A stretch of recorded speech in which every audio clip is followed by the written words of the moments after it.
So I was digging this out, and as with just about any repair, I punctured it with the shovel.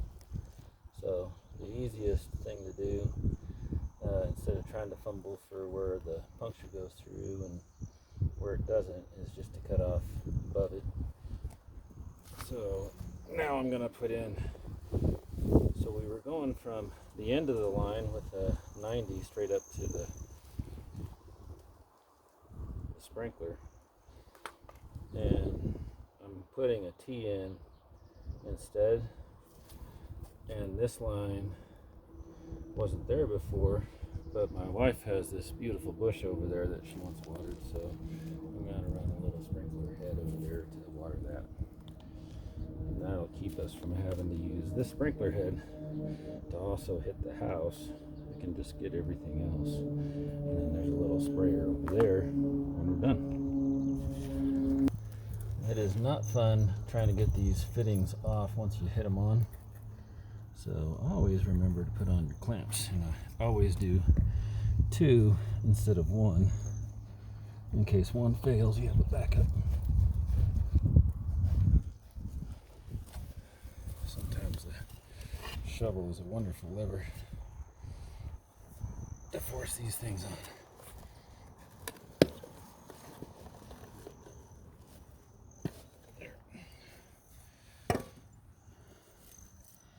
And I always put these on facing up, not just for when I'm clamping them on, but if I ever have to take them off, it's easier to access them from the top, because you grab them and then you twist them to break them.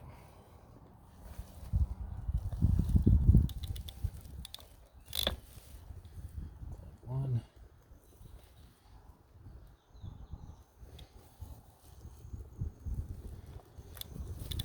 Two. And it doesn't matter that this isn't pointing straight up, because when I get the riser on, I'll be able to adjust that with leverage. So Okay.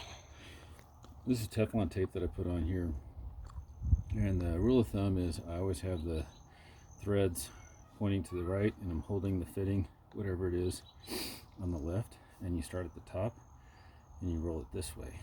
That way when you screw it on, it doesn't unravel while you're screwing it into the next piece.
Shovel for leverage again.